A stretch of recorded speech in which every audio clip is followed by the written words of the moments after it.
Leo had just posted an Instagram story, a picture with a caption, "So grateful to the boss for the birthday celebration." Ow. Leo is my wife's assistant. The photo was of him and Audrey, my wife. Today is Leo's birthday. Coincidentally, it's my birthday too. Weeks ago, I'd arranged with Audrey to clear her schedule so we could spend the day together. She told me she'd be too busy, but now, seeing that post just a minute ago, I called her. "Where are you?" My tone was sharp, still carrying anger. Audrey's voice came through the receiver, calm but dismissive. "Is a birthday really that big of a deal? You know how critical this growth phase is for the company? I'm in Chicago, meeting with the Walton account. I can't make it back. Right? You do that?" I hung up. I zoomed in on Leo's photo. I recognized the restaurant instantly. I was going to pay them a visit to see how Audrey would explain. Her way out of this disaster, on a quiet street in Greenwich Village, there's an unmarked door that leads to a small private restaurant. Not open to the public, it's a sanctuary that belonged only to Audrey and me. When we were happy, we'd come here to eat. Ow. When stressed, we'd come to decompress. The owner, S., was a master of his craft, creating dishes that seemed to understand our very souls. Eating his cooking was like drawing a line between us and the rest of the world. This was our haven.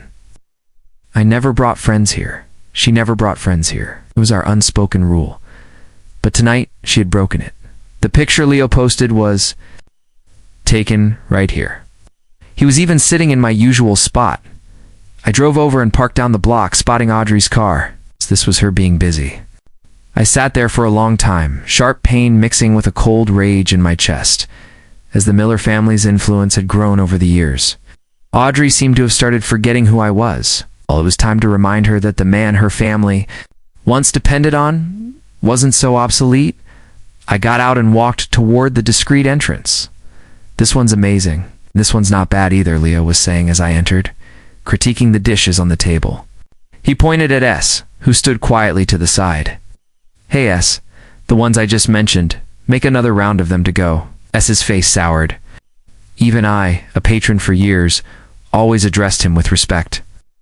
I would never dream of ordering him around. Like that, to S, cooking was art.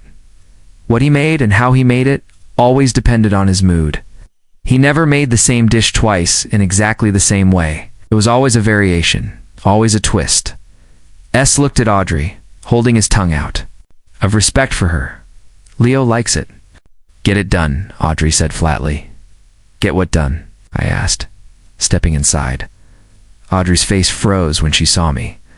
Panic flickered in her eyes. "Mr. Hayes," Leo stammered, scrambling to his feet. "I was just hoping ES could make some extra for me to take home to my dad." Us. "And who the hell is your dad that he deserves to taste Sal's cooking?" I snapped.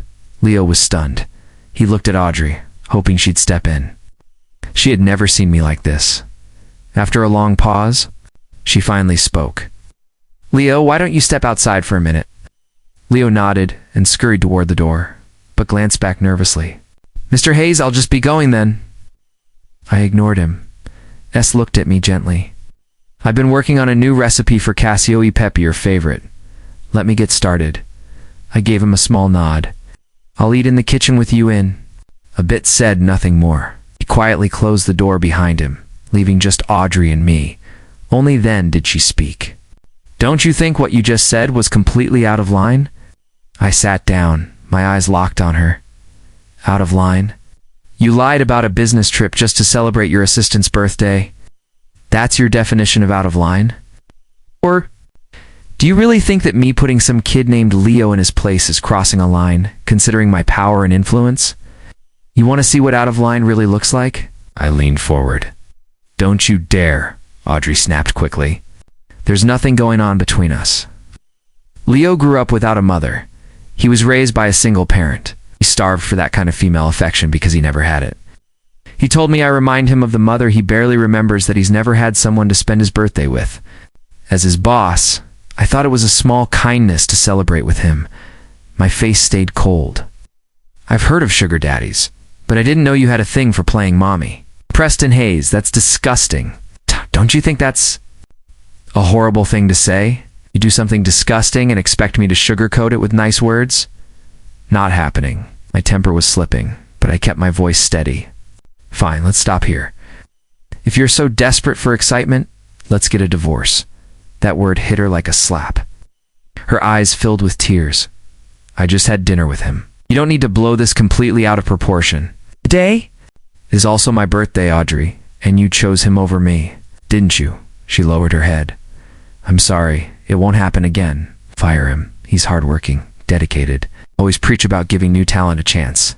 And now you want to fire him because I had one meal with him? That's not fair. I swear I'll keep it professional. No more private contact. See you at the courthouse tomorrow. And I mean it. Stood up done with the conversation. The truth was, she made her choice the moment she decided to have dinner with Leo. And now she was still defending him. That told me everything. His marriage was over. I'll transfer him to another branch, Audrey said desperately, blocking my path. Why should he be punished because I had dinner with him? If I fire him, what will people say?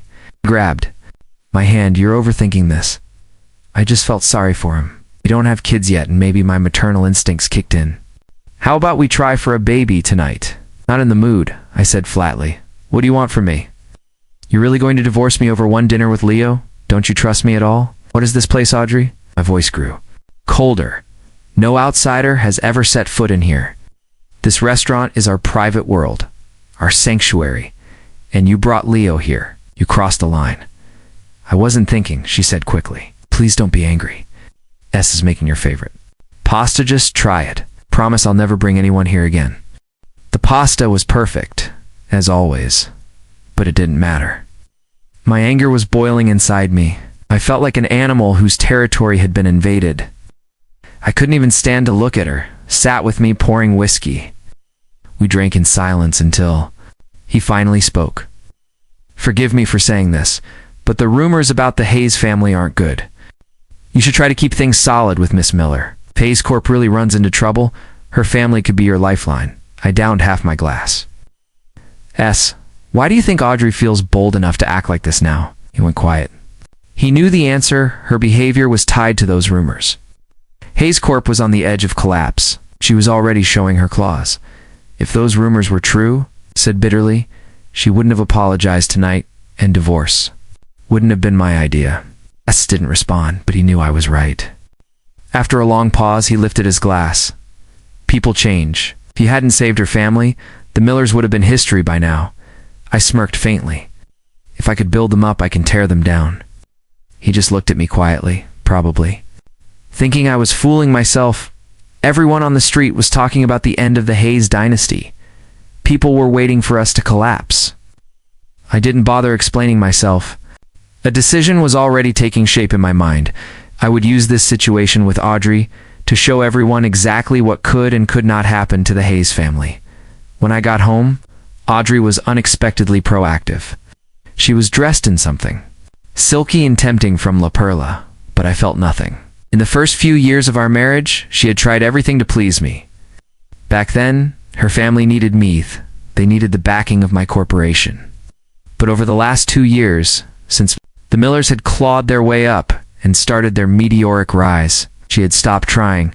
I was tired of being the only one making an effort. And on the rare occasions when she did agree, she was lifeless, like a dead fish. Sometimes I even disgusted myself. But forgiving yourself is easy. Forgiving others is much harder. Our relationship had been fractured for a long time, and tonight shattered whatever was left. Faced with her sudden affection, I refused. I went to the guest bedroom upstairs and locked the door. Lying in bed, I realized Audrey and I had been sleeping in separate rooms for 2 years. The last time we had been intimate was 6 months ago. It used to be her locking the door. Tonight, it was me. The next morning, she did something she hadn't done in years. She made breakfast and was already sitting at the table waiting for me. I ate a few bites in silence. She was clearly looking for an opening to talk, but I kept quiet and left her no chance. Around noon, her mother called, saying it had been too long and that we should come over for dinner that night. She added a reason I couldn't refuse. My own parents would be there. I knew Audrey must have arranged it, hoping to use our families to smooth things over. The cracks in our marriage hadn't formed overnight. Her dinner with Leo was only the spark that lit the fuse. I had spent the night thinking, and divorcing her over one dinner did feel a little childish. So I decided I would watch how she behaved from now on. That evening at dinner, Audrey handed a proposal to my father. "Dad, take a look at this. It's the plan for the Hudson Yards South project." My father flipped through the binder carefully. "Not bad. It's very innovative. If we follow this plan, the profits could be maximized significantly. I'll take this with me tonight and look it over again." Audrey smiled. "Dad, you can't just..." "Look at it. This project can't move forward without your support." And in that moment, I saw it clearly. My family still had value to her. Our influence was crucial for the Hudson Yards South project. That was the real reason she didn't dare burn the bridge between us. I stayed quiet through dinner, saying nothing about the conflict between us. The meal was lively, the atmosphere cheerful, but only Audrey and I knew we were just putting on a show. Afterward, since I had a little to drink, she drove us home. On the way, she said, "Leo was the one who drafted that proposal. Even your father approved of it. His work ethic is incredible. He's a real talent. I only treated him to dinner because I want to keep him in the company. There's truly nothing else to it." I frowned. I thought tonight's dinner was about fixing our relationship. I guess I was wrong. This is about you not wanting me to fire him, isn't it? "Preston, you're being so stubborn. I'm just trying to keep a valuable asset for the company. He might be a recent graduate, but other firms are already trying to lure him away. That kind of talent takes special treatment to keep. So if he told you he'd only stay with the company if you left me for him, would you do it too?" "You're being irrational." Audrey's face hardened. "If I fire him, we can't use this proposal." "I don't know how I'd explain that to your father." "You can tell him, huh?" I laughed inside. So that was her game. Talent? What a joke. Top graduates pour out of universities every year. The world has never lacked talent. What's rare are platforms. Since she wanted to play games, I decided it was time she remembered exactly who Preston Hayes was. Time to see if I still had a voice, even with her family's newfound power. The next morning I went to the office. She wouldn't fire Leo, so I would. At 9:30, I was sipping tea in my office, admiring the river view, when the door suddenly burst open. Audrey stormed in and slammed a contract on my desk. "Preston, what is the meaning of this? Told you, he was a talent. I already showed the proposal he created to your father. Why did you still fire him?" I leaned back, calm. "Audrey, do you really think I don't see your little game? When you showed my father that proposal yesterday, why didn't you mention it was Leo's? Even if you'd scribbled nonsense in that binder, my father would have praised it because you're his daughter-in-law. Did you really think that plan was brilliant?" I tossed a file across the desk. "Take a closer look." She picked it up. It was the same proposal she had shown my father, only now it was marked up with red ink. The red lines are corrections. The circled parts? Complete garbage. Ideas that clash with the entire Hudson Yards project. And you had the nerve to hand this to my father. All those proposals you've given him over the years, the ones that came back approved, they were revised. By me. He even asked me to help revise this one too. I can't say whether Leo is truly a talent, but your competence as a chairman is definitely questionable. Audrey shot back. Even if Leo's proposal isn't perfect, it has value. He has fresh ideas. The company needs people like him. Preston, I expect you to rehire Leo immediately. And don't forget you're the vice chairman of the Miller Group. I am the chairman. You have no authority to fire my assistant, and if I don't rehire him... My voice was cold. My eyes locked on hers, with the Miller family's rising power. It was obvious Audrey had done plenty of thinking these last 2 days. Now, I just had to see if she would be the one to bring up divorce, but she didn't. Instead, she spun around and stormed out just as I expected. My family still had its uses. She wasn't ready to give up that leverage yet, but clearly, she wasn't going to let me off easy either. She struck back with something even bolder, a calculated move to test my limits once more. Leo posted on social media, "It's official. grateful for the vote of confidence from my boss. Before this, Leo was just an intern. The photo showed a signed employment contract. The location tag read Sal's. Audrey knew exactly how to twist the knife. She had taken him back there again. This time I didn't call. Some things only need to happen once. The first time I called, there was still a sliver of hope in my heart. Not anymore. I didn't call her, but my phone rang anyway. It was S. Preston. I wasn't going to make this call, but I thought about it. You should know I'm leaving? S. What do you mean you're leaving? I'm tired. I want to see the world. Someone else can take over the restaurant? S. I understand. I'll make sure you get justice for the disrespect you've faced. Preston, it's not what you think. I'm just tired. Don't let this ruin your relationship with the chairman. The call ended. I drove straight to the restaurant. Ow. Inside, only Leo was there. As soon as he saw me, he jumped up. Mr. Hayes, it was Ms. Miller who said my proposal was excellent. She wanted to make me a permanent employee. It wasn't my idea, I swear. There's nothing going on between us. I didn't waste time on him. Where's Audrey? That old man, as he wasn't happy with me, so he refused to cook for us, and just walked out. Mrs. Miller stepped in, insisting she'd cook for me herself. I couldn't stop her. He acted submissive, but his voice carried a smug hint of triumph. Audrey was cooking for Leo now. She wasn't even pretending anymore. Just as I was about to go find her, I heard heels clicking against the floor. Mr. Hayes, I'm sorry, I was wrong. Please don't hit me, Leo suddenly cried, then grabbed a wine bottle and smashed it against his own head. Blood trickled down his temple. A bold move. Preston, that's enough, Audrey shouted, clutching. A plate of food? You will apologize to Leo right now. Getting cozy with him, aren't we? I muttered, picking up the bottle from the floor. It wasn't even broken. The sharp crack, I slammed it against Leo's head. Now you can scream. Preston. You're acting like a tyrant, Audrey glared at me. I'm sorry, Mr. Hayes. I was wrong, Leo whimpered, hunching over, playing the victim to win Audrey's sympathy. You did nothing wrong, Audrey said, rushing to support him. I'm taking you to the hospital, and trust me, this isn't over. Left alone in the empty restaurant, I called my father. Dad, I've had enough. He stayed silent, so I went on. For the last 2 years, as the Miller business grew, the distance between Audrey and me grew too. On my birthday, she skipped being with me to spend it with a subordinate who shares the same birthday. I caused a scene, so today she cooked a meal for him. The Millers have forgotten their place. Just give me the word, my father finally said. For words that lifted my mood instantly, break their wings, let them fall. Not long after, Audrey called. She told me to meet her at the courthouse. Half an hour later, we stood outside. Audrey had changed into fresh clothes, looking proud and untouchable. Leo was beside her, his head bandaged, his eyes burning with defiance. He thought he had won her over, but was Audrey really the type to act only on emotion? She looked down at me like a queen addressing a servant. Preston Hayes, you still don't get it? The Hayes family is collapsing.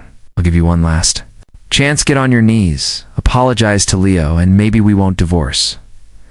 Leo straightened up, no longer pretending to be weak. Preston, Audrey, and I just got the news. Hayes Corp is finished. Kneel and apologize, it's your only way out. I didn't answer. I walked straight into the courthouse. Audrey froze. She hadn't expected me to be so firm. According to her information, the Hayes family's downfall was guaranteed.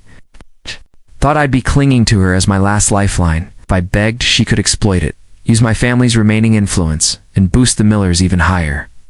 But my resolve wasn't part of her plan. He's bluffing, Leo whispered to her. Go in. He'll break. She followed, though unwillingly, letting me see she didn't actually want the divorce. But that didn't matter. From start to finish, my determination never wavered. The process was quick. 10 minutes later, we walked out holding divorce papers. Leo rushed forward. Congratulations, Mrs. Miller. You're free. Audrey reached out, caressing his cheek. Does it still hurt? Not at all, Leo said, his voice shaking with excitement. It doesn't hurt one bit. He stared at me as he said it. Come on, Audrey said, taking his hand. Let's go celebrate. Together they walked toward a car. I turned the other way. Two people who once shared a bed now walked apart. Audrey was still waiting for Me too, Beg in her head. She was silently counting, but I said nothing. Just as I reached my car, she spun around. Preston Hayes, you'll come crawling back to me. I glanced at my watch and smiled. Your phone should be ringing any second now. Right on cue it did. Audrey, the news about Hayes Corp collapsing's fake, her father blurted. Out, she froze. What? How can that be? I confirmed it with multiple sources. It was a deliberate leak, her father's frantic voice explained. The Hayes family did it to expose problems inside their company. Cut ties with that Leo kid immediately and don't let Preston find out what's going on. No. When the call ended, Audrey glared at me. Preston, even now, you won't back down. Her voice trembled with anger. How long has it been since we had a real conversation? We've been sleeping in separate rooms for nearly 2 years. Did you think that wasn't a problem? I used Leo to make you jealous, to get a reaction. And instead of bending, you chose divorce. Tears ran down her cheeks. You're so damn arrogant. I just wanted you to give in once. A home isn't supposed to be about pride. It's supposed to be about love. Couldn't you have been a little more forgiving? You wouldn't bend, so I did. I used Leo to provoke you because I just wanted you to care. Tears streamed down her face. You're so damn arrogant. I just wanted you to give in just once. I know I can be difficult. I know I can be unreasonable. But a home is supposed to be about love, not about being right all the time. As a man, couldn't you have been a little more forgiving? She rushed toward me. You wouldn't bend, so I did. I only used Leo to provoke you to get a reaction out of you. I never thought you'd actually go through with the divorce. Leo, get over here and explain to Mr. Hayes. Tell him I only hired you to make him angry. There was never anything between us. Leo hadn't heard the details of the phone call, but from Audrey's face he knew something was very wrong. He stumbled forward. Mr. Hayes, is it true? Ms. Miller came to me some time ago and asked if I could help her. When I realized it was about problems in your marriage, I agreed. If you don't believe me, we even have recordings and videos of our conversations. Audrey's voice grew desperate. That's right. I recorded everything when I spoke with Leo, just so you wouldn't misunderstand when I explained it all. I didn't react. My face remained calm, but inside I was laughing. The so-called leak about my family's company had never been about. Business cleanup hit was about my marriage. Some couples hold on through thick and thin, others scatter the moment a storm hits. I was about to take over the Hayes family business, and my choice of a partner mattered more than anything. Seeing my silence, Audrey grabbed my hand, her voice trembling with grievance. You don't believe me? I pulled my hand away, took out my phone, and played a video. Why don't you watch this first? She snatched the phone. The color drained from her face as the video played. It showed her office on the top floor of the corporate tower, a private space no one could enter without clearance. She had always thought it was completely secure, but the screen showed her and Leo tangled up in each other. So you were just acting in front of me, I said coldly, but behind my back, when you thought no one was watching, the real show continued. The woman in front of me was disgusting. You bastard. You put a camera in my office? You, of all people, a cheater who betrayed our marriage, think you have the right to judge me? I yanked the phone back and turned to leave. Just as I got into my car, Audrey's icy voice cut the air.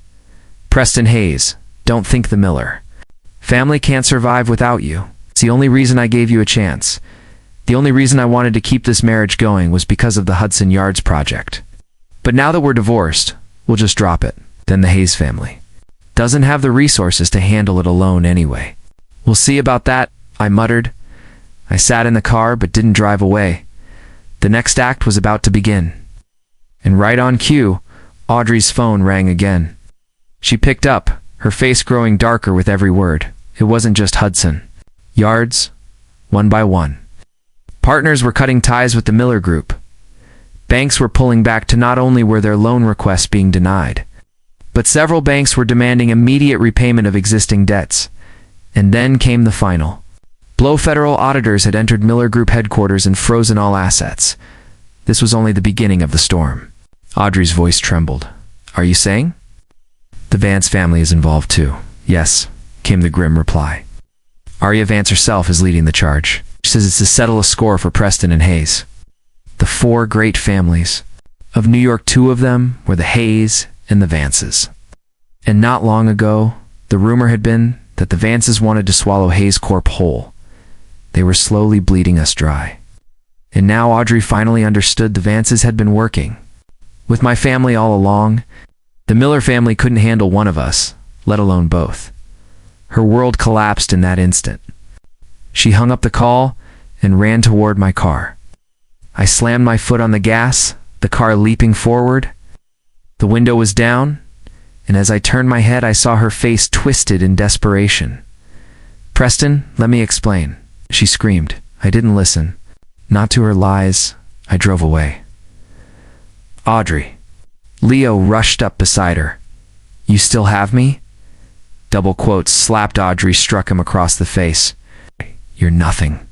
The person by my side could have been you or anyone else. I just needed a prop to piss off Preston Hayes. Did you really think you were special? She had never intended to fall for Leo. He was nothing but a tool, a pawn she could play with. To provoke me, my family supposedly on the brink of collapse. She had used him to try to make me beg her, so she could demand that I hand over more of the Hayes family assets to the Millers. My submission, in exchange for her family's gain. But her plan had backfired spectacularly. In just a few hours, the Miller Group's market value had fallen by tens of billions. And that was only the beginning. Audrey could feel the powerful forces closing in, and she knew it was the combined weight of the Hayes and Vance families. Against us, she was helpless. It was then she finally realized the terrifying power of the Hayes family. And just as sharply, she realized her own stupidity. That evening, Audrey and her parents came to my family's home. When they saw me already, there they froze. Arya Vance was with me. Arya was 7 years younger than me, the jewel of the Vance family. She had just graduated college, a young woman who already knew exactly what she wanted. Years ago, I had saved her life. Back then, she had jokingly declared she would marry me to repay the debt. She was just a kid then, so I laughed it off. I never expected that the first thing she'd do after graduation was come to my home and tell me to divorce Audrey. It hadn't been me who placed the camera in Audrey's office. It was Arya. Furious on my behalf after seeing Audrey with Leo, she spent a fortune to have the office bugged. She gathered the evidence first, then brought it to me and urged me to end my marriage. When Audrey entered, she shot Arya a venomous glare before fixing her eyes on me. Preston, I'm pregnant. You're going to be a father. The words dropped like a bomb. The atmosphere shifted instantly. My parents had been wishing for a grandchild for years. At first, Audrey had brushed it off, claiming her career was more important, that pregnancy would interfere with her work. Later, as the Miller family's fortune grew and mine seemed to weaken, the subject of children disappeared completely. Now, a flicker of pride crossed Audrey's face as she announced, "Almost 2 months. They say you shouldn't reveal it too early, so I kept it a secret. I wanted to surprise Preston. I guess it's not too late." "Oh," Arya said, her gaze sharp. "Is it Leo's?" "What did you just say?" Audrey snapped, then turned. "On me, Preston. Are you going to stand there and let your wife be insulted like this?" I stayed silent. Arya didn't. "Preston hasn't touched you in 6 months, has he?" Audrey's face went white. She glared at me, trembling. "Preston Hayes, are you really going to deny responsibility now? If you won't acknowledge this child, then Fana'll get an abortion right now. Better that than be humiliated like this." No one expected what Arya did next. She suddenly stood up and kicked Audrey hard in the stomach. Years ago, Arya had been kidnapped in middle school. I was the one who rescued her. Ever since, she had dedicated herself to martial arts, sharpening her body and spirit.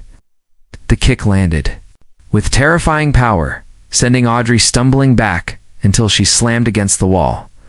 "You want an abortion?" Arya's voice cut through the silence. I'll help you. As Arya spoke, she picked up a golf club with a cold expression. Before Audrey's stunned parents could even react, she swung it twice into Audrey's abdomen. Is it out yet? She sneered. Enough, Audrey's father finally shouted. He wanted to step in, but the thought of Arya's powerful family held him back.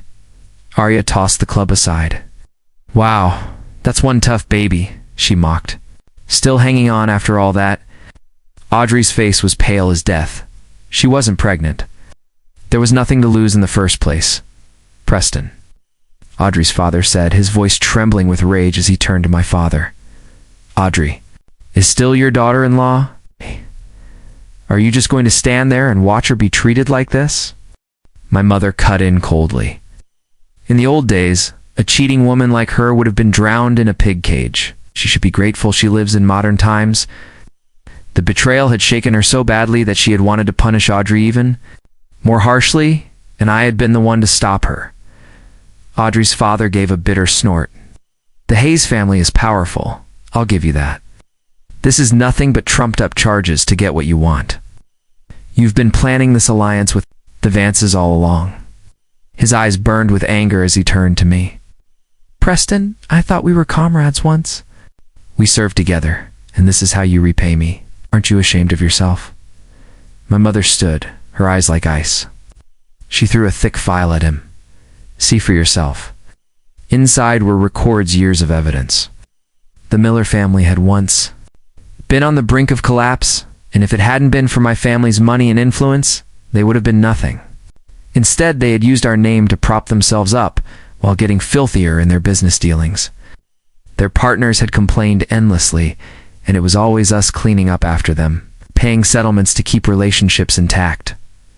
Worse, the Millers had repeatedly tried to steal our partners, but their reputation was so rotten, those same partners came straight to us. Because I was married to Audrey, my parents had turned a blind eye when Audrey's father read through the file.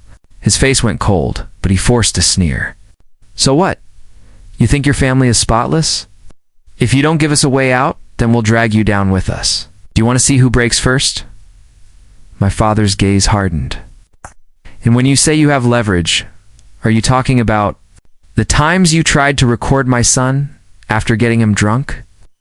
The truth was, ever since the Millers rose to power, Audrey's father had been trying to trap me. He had invited me for drinks countless times, probing me with questions when he thought I was too drunk to notice. Audrey's father looked grim but defiant. To achieve great things, one can't worry about trivialities. Since you know about it, then you'd better give me a satisfactory answer tonight. My father didn't reply immediately. He walked out and returned with 2 bottles of high-proof whiskey. Without a word, I opened both bottles and drank them straight down while the Millers watched. Not even a wobble? Does he look drunk to you? My father asked coldly. At our level, you prepare for everything. Preston began training for this when he was 6. He can down a gallon of whiskey without breaking a sweat. So tell me when. You tried to trick him. What did you really get? The truth? Or what he wanted you to hear? The color drained from Audrey's father's face. He realized then that every piece of so-called evidence he thought he had was planted by me. My father's voice was sharp as steel. You wanted leverage? I'll give you some real leverage. He looked at me. I snapped my fingers. 2 men dragged Leo into the room. He was bloodied, barely able to stand, and collapsed to his knees before me. Mr. Hayes, I was wrong. I was so wrong. Please spare me. I slipped a trash bag over his head and picked up the golf club Arya had dropped. Watch closely. Record this if you want. I swung the club down hard on Leo's skull once, twice until his muffled cries stopped. Silence filled the room. This was why I hadn't let my mother handle things her way. Some betrayals you have to deal with yourself. Falling out of love is one thing you divorce. But betrayal in marriage is unforgivable. Audrey and her family stared at Leo's lifeless body in horror. They tried to bolt, but the door was already blocked by my men. Preston, what are you doing? Audrey's father demanded, his voice shaking. We were comrades. Brothers in arms, yes, my father said coldly. Brothers in arms. His expression hardened. Do you remember the time I took a bullet for you? The photo was in the papers. Later, what it also showed was your hand reaching out, reaching to pull me in front of you. My good comrade. His eyes narrowed. Yes. And do you remember 2 years ago, when my wife and I almost died in that car accident? The investigation found the brake lines had been tampered with. If our driver hadn't chosen to slam the car into a mountain, sacrificing himself, we would be dead. You thought he'd save himself. But he shouted one thing before he died: I'm not done living. My father took the golf club from me. His voice was low, deadly. I've spent the past few days tracking down the man who sabotaged that car, and now I know the truth. Audrey's father dropped to his knees, begging. Audrey and her mother finally understood this wasn't just about business anymore. The very next day, one story dominated the headlines. Audrey Miller, chairwoman of the Miller Group, had taken her own life by jumping from a building, supposedly out of fear of an ongoing federal investigation. Her parents, rushing to the scene, died in a high-speed car crash. The Miller family was finished. 6 months later, my wedding to Arya Vance was the social event of the year in New York, splashed across global headlines. I officially took control of the Hayes empire. The Millers were gone, and under the new dawn of the Hayes and Vance alliance, we reached heights greater than ever.